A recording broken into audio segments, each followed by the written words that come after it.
توبہ کے بہت سے فضائل بھی ہیں، فائدے بھی ہیں. ان میں سے نمبر 1، توبہ ایک سبب ہے اللہ سبحانہ تعالیٰ کی محبت حاصل کرنے کا. یعنی جو شخص یہ چاہتا ہے کہ اللہ اس سے محبت کرے، اسے چاہیے کہ وہ توبہ کرے. اللہ تعالیٰ کا فرمان ہے ان اللہ یحب التوابین، بے شک اللہ محبت رکھتا ہے بہت زیادہ توبہ کرنے والوں سے جو کثرت سے توبہ کرتے ہیں. تواب فعال کے وزن پر مبالغہ کا صیغہ، یعنی توبہ کرتے ہی رہتے ہیں.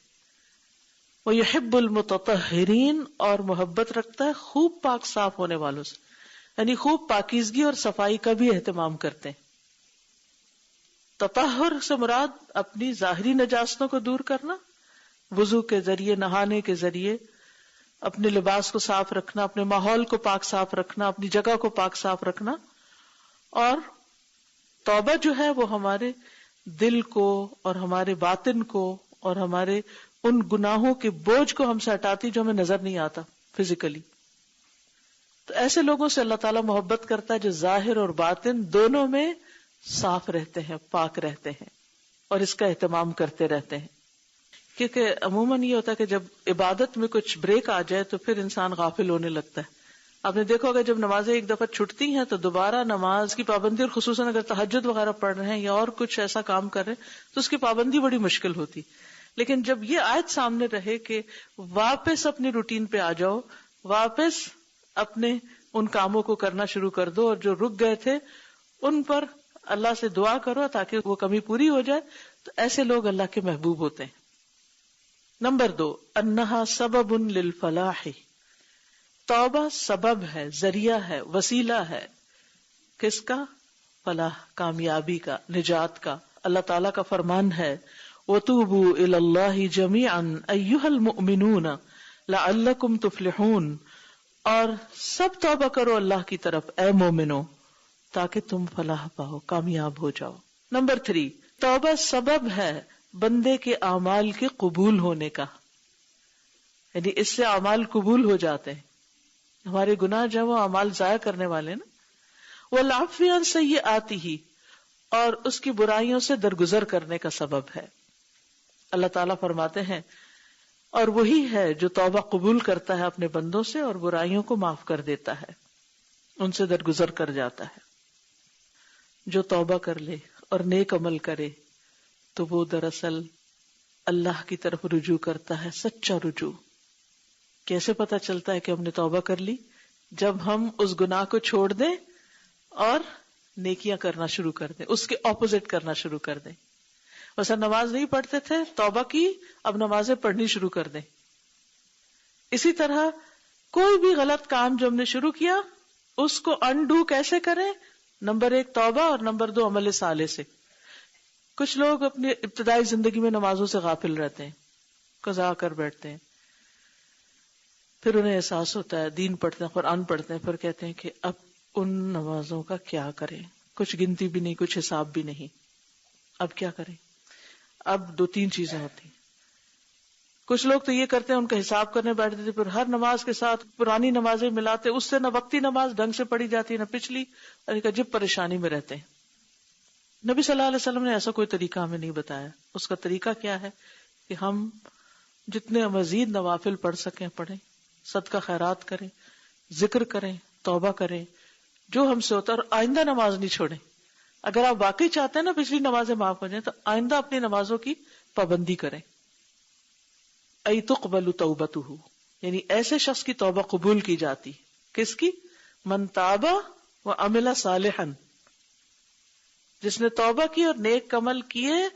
فإنہ یتوب الی اللہ متابا، یہ ہے اصل میں سچی توبہ کرنے والا، جو توبہ کرے اور پھر صبح توبہ کرے اور شام کو دوبارہ وہی کام شروع کر دے اور ڈٹائی سے کرے اور پھر اس پہ اصرار کرے اور پھر اپنے نفس کو تعویلیں دے اور پھر کہے اچھا میں توبہ کر لوں گا جب حج پہ جاؤں گا.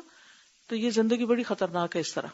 نمبر 4، جنت میں داخل ہونے کا سبب ہے اور آگ سے بچنے کا.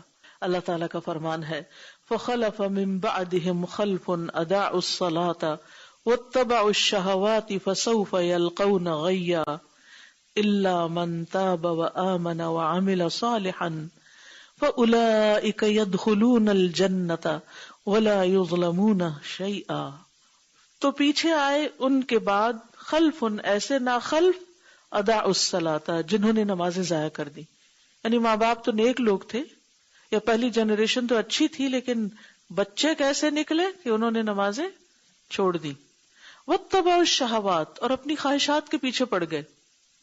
ہر وقت کھیل کود، انٹرٹینمنٹ، اور جن چیزوں میں ان کا دل لگتا ہے، بس اپنی من مانی پسندیدہ مرضی کی خواہشات کی زندگی بسر کرنا چاہتے.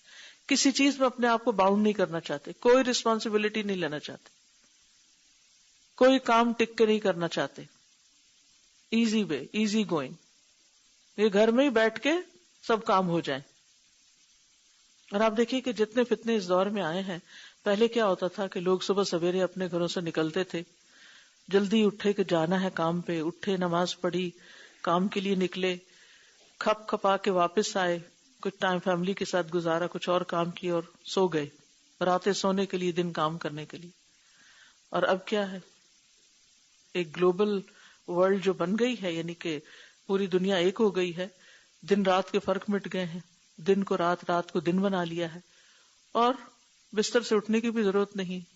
وہیں لیپ ٹاپ لیا، گود میں رکھا، چاہے منہ دھویا کہ نہیں، نماز پڑھی کہ نہیں، اور وہیں سے آن لائن ٹرانزیکشنز ہو رہی ہیں، آن لائن ای کامرس ہو رہی ہے، بیٹھے بیٹھے کاروبار ہو رہے ہیں. نہ گھر والوں کے حقوق کا پتہ ہے، نہ کسی اور کا. ٹھیک ہے، کام تو کر رہے ہیں، مگر یہ کس قسم کے کام ہیں کہ جس میں آپ نہ اللہ کے حقوق دے رہے ہیں اور نہ بندوں کے حقوق دے رہے ہیں، اور آپ صرف آرام ہی کر رہے ہیں اور انجوائے کر رہے ہیں. تو آپ دیکھیے کہ یہ دو چیزیں ساتھ ساتھ ہیں، اضاعوا الصلاۃ واتبعوا الشہوات. نمازیں چھوڑی، خواہشات کے پیچھے لگ گئے، انجوائے کر رہے ہیں. فسوف یلقون غیا، تو عنقریب وہ گمراہی کو ملیں گے یا اس کے انجام کو پائیں گے. الا من تاب وآمن وعمل صالحا، مگر جو توبہ کر لے، ایمان لے اور نیک کام کرے. فاولئک یدخلون الجنۃ، ایسے لوگ جنت میں داخل ہوں گے. ولا یظلمون شیئا، اور ان پر کچھ بھی ظلم نہ کیا جائے گا. یعنی اگر انہوں نے کبھی نمازیں چھوڑی یا خواہشات کے پیچھے لگ بھی گئے تھے، جوانی ان کی ایسے گزر گئی، یا کچھ سرٹن پیریڈ آف ٹائم ایسا آیا کہ وہ بھی بہک گئے دوستوں کی وجہ سے یا کسی کمپنی کی وجہ سے، اور پھر ان کو ہوش آ گئی، تو پھر انہوں نے توبہ کر لی، ایمان لے آئے، نیک کام شروع کر دیے، تو بھلے انہوں نے پہلے نمازیں ضائع کی تھیں یا وہ خواہشات کے پیچھے لگ گئے تھے، لیکن اس سچی توبہ اور نیک کاموں کی وجہ سے اور ایمان کی وجہ سے جنت میں داخل ہوں گے، اور ان پر کچھ بھی ظلم نہ کیا جائے گا. یعنی ان کی محنت ضائع نہیں کی جائے گی. کیونکہ ہوتا یہ ہے کہ انسان جب بچپن سے نیک کام کر رہا ہوتا ہے نا، تو وہ نیکی بھی ایک روٹین بن جاتی ہے، اور بعض اوقات اس نیکی پہ بڑا غرور بھی آ جاتا ہے انسان کو.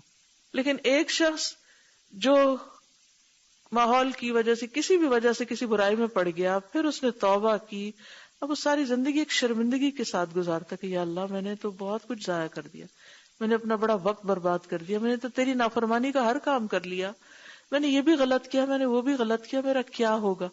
یہ ندامت اللہ کو اس سے زیادہ پسند ہے جو ان لوگوں کو لاحق ہو جاتی ہے، خوش فہمی یا غرور یا دھوکہ یا تکبر یا ایروگنس، جو سمجھتے ہیں کہ ہم تو نیک ہی نیک ہیں، ہم نے تو آج تک نماز چھوڑی نہیں. یہ کیسے لوگ ہیں جو نماز نہیں پڑھتے؟ پھر وہ دوسروں کو لک ڈاؤن کرنا شروع کر دیتے ہیں. تو یہ نیکی کر کے اپنے آپ کو ضائع کر رہے ہیں، اور وہ غلطی کرنے کے بعد لوٹ کر اللہ کو راضی کر کے اچھے کام کر کے آگے نکل رہے ہیں. تو اس نفس کے بڑے دھوکے ہیں، ہمیشہ الرٹ رہنے کی ضرورت ہے. نیکیاں کتنی بھی ہوں، ہم ساری زندگی کی نیکیاں اللہ سبحانہ وتعالیٰ کی ایک نعمت کا حساب بھی نہیں چکا سکتے. اس سے ایک نعمت جو ہمیں اللہ نے دی، ہم کہیں کہ اللہ تعالیٰ یہ جو نعمت ہے نا، اس کا بدلہ ہم یہ ساری نیکیاں کر کے دے رہے ہیں آپ کو. نہیں، قیامت کے دن ساری نیکیاں کیا ہوں گی؟ ان کو ایک نعمت کھا جائے گی. اب بتاؤ باقیوں کا حساب کہاں ہے؟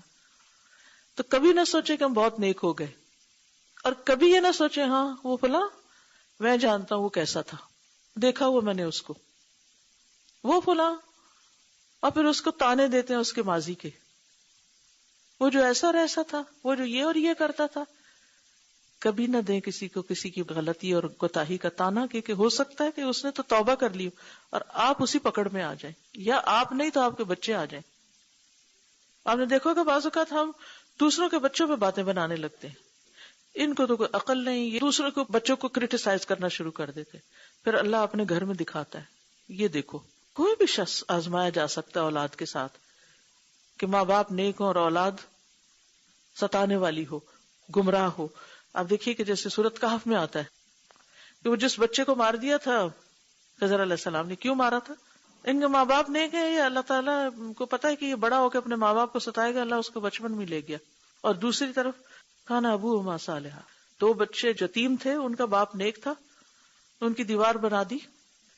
تو کبھی ایسا بھی ہوتا ہے کہ ماں باپ دعائیں مانگتے ہیں کہ اللہ ان کو ہدایت